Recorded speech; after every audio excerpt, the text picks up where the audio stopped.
तर आपल्या आजच्या ब्लॉगमध्ये कवटेमंकाळ तालुक्यामधील श्री बाळासाहेब गुरु बापू हायस्कूल ज्युनियर कॉलेज कवटेमंकाळ जिल्हा सांगली। सगळ्यात पहिल्यांदा भावांनो, ह्या कॉलेजची शिस्त आणि विकास अतिशय सुंदर आहे। इथे हायस्कूल कॉलेज दोन्ही पण आहे। इथे हायस्कूल 5वी ते 10वी आणि कॉलेज 11वी ते 12वी। मग काय तसेच दरवर्षी इयत्ता 10वी ते व 12वी ते तसेच NNMS व स्कॉलरशिपच्या अशा काहीतरी विविध स्पर्धा परीक्षा असतात। इकडे आपल्या मुलांसाठी बसण्यासाठी जागा आणि विविध असे काहीतरी छोटेसे कार्यक्रम घेण्यासाठी हा इकडे हॉल आहे। तेवढे तिकडे 12वी आर्टचे विद्यार्थी बघा। त्या विद्यार्थ्यांना लावलेली शिस्त म्हणजे अतिशय सुंदर आहे। आणि शिक्षण म्हटलं तर या कॉलेजचं तुम्ही कोणत्या पण कॉलेजवर जावा, पण ह्या कॉलेजची शिस्त अतिशय सुंदर आहे। मला सगळ्यात पहिल्यांदा सांगायला म्हटलं तर मी पण या कॉलेजला ऍडमिशन घेतले, तुम्ही पण घ्या। तेवढेच हे बघा आपले 12वी सायन्सचे विद्यार्थी, तुम्ही कोणत्या पण वर्गात जावा शिस्त तुम्हाला अशीच दिसणार। शिस्त म्हणजे अतिशय सुंदर। इकडे तुम्हाला सांगायला म्हटलं तर विविध शाखा सायन्स, कम्प्युटर सायन्स, बँकिंग, कला, आर्ट्स अशा काही तुम्हाला विविध शाखा तुम्हाला या कॉलेजवर मिळून जातील। इकडे तुम्हाला सांगायला म्हटलं तर अभ्यासिकामध्ये हे बघा आपले शेळके सर। या अभ्यासिकात म्हटलं तर तुम्हाला पाहिजे ते पुस्तक इथे मिळून जाईल। या कॉलेजवर प्रत्येक विद्यार्थ्याची काळजी आणि शिस्त लावणे म्हणजे आपले शिक्षक परिवार। मग काही इकडे आल्यानंतर रासायनिक शास्त्र प्रयोगशाळा असे काही तुम्हाला प्रयोग करण्यासाठी या बाळासाहेब गुरु ज्युनियर कॉलेजवरील शिक्षक अतिशय सुंदरपणे प्रयोगशाळेमध्ये विद्यार्थ्यांना आणि प्रत्येक विद्यार्थ्याची काळजी घेऊन प्रयोग शिकवतात। तेवढ्याच इकडे आपले जीवनशास्त्र विभाग सरांच्या इकडे तेवढंच काम चालू होतो म्हणलं का विषय नाही। तेवढेच इकडे भौतिकशास्त्र विभाग, इकडे आपल्या भौतिकशास्त्र विभागामध्ये साहित्य असे काही गोष्टी बघायला भेटतील। भौतिकशास्त्र विभागामधून आल्यानंतर इकडे बघा आपल्या कॉलेजचे ग्राउंड अतिशय सुंदर आहे। या ग्राउंडवर प्रत्येक खेळ खेळला जातो। मग का आपले हे आपले संगणक कक्ष बघा। संगणक कक्ष म्हणजे तुम्हाला माहितीच असेल संगणक कक्ष कसला म्हणतात। तेवढ्यात आपल्या शिक्षकांची छोटीशी मीटिंग चालू होती हो। तेवढ्याच इकडे बघा, इकडे आल्यानंतर काय हे बघा आपलं विषय आर्टच ऑफिस होतं। आपल्या ऑफिस मध्ये आल्यानंतर काय इकडे बघा आपल्या ट्रॉफीची जागा पण बघा विषय आर्टच आहे। ऑफिस मध्ये पण ट्रॉफी दावायची म्हटलं तर ट्रॉफी पण महिना एवढ्या होत्या। इकडे आपले पाटील सर पण बघा,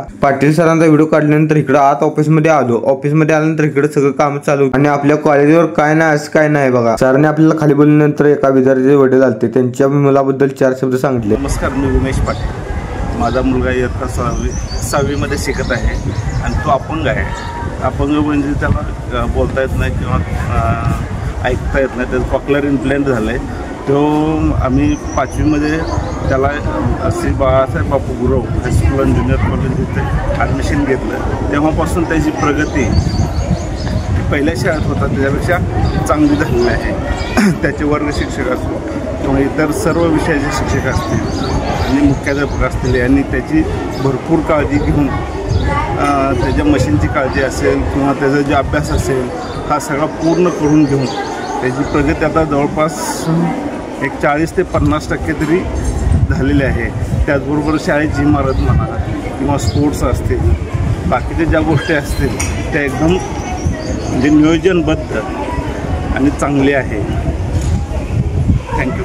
तर तुम्हाला सांगायचं म्हटलं तर तुमच्या दुकानाचं मोहालचं असं काही तुमच्या दुकानांचं प्रमोशन करायचं असलं तर 4 ते 5 हजार रुपये मध्ये तुम्हाला प्रमोशन करून मिळेल। तुम्हाला तुमच्या दुकानाचं किंवा इतर कशाचं प्रमोशन करायचं असले तर तुम्हाला कमेंट बॉक्समध्ये माझा नंबर मिळेल। धन्यवाद।